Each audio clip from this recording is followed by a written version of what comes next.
আমাদের ঢাকা 4 এবং ঢাকা 5-এর জনগণের প্রতিনিধি হয়ে শুধু আমরা আসিনি, টোটাল ঢাকা মহানগরীর দক্ষিণের সিটি কর্পোরেশনের প্রশাসকের কাছে আমরা এসেছি।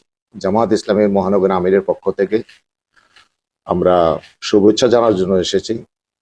আমি মনে করি এটা আইন শৃঙ্খলা, এটা একটা নাগরিকদের অধিকার।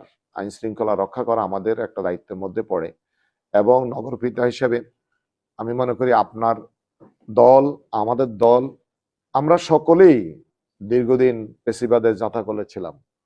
আমরা একটা নাগরিক বান্ধব ইনসাফের এলাকা হিসেবে যদি গড়ে তুলতে হয়, এখানে মাদক, ইভটিজিং, সাদাবাজি এবং যত বিষয়গুলো আছে এগুলো সবকিছুই আমাদের রাজনীতির নেতৃবৃন্দের দায়িত্ব, এগুলো নিয়ন্ত্রণ করা এবং এগুলোকে শৃঙ্খলা রাখা।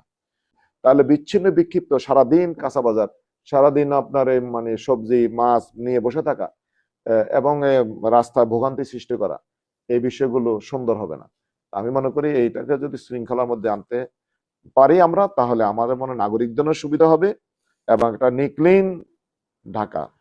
বর্জ্য ব্যবস্থাপনা করতে বলছি আমি, আমাদের রাস্তাঘাটগুলোকে ঝাড়ু দেয় না, এটা নাগরিকরা ব্যাপকভাবে কথা বলছে। যারা এই দায়িত্বে আছে তাদেরও একটু দৃষ্টি আকর্ষণ করবেন।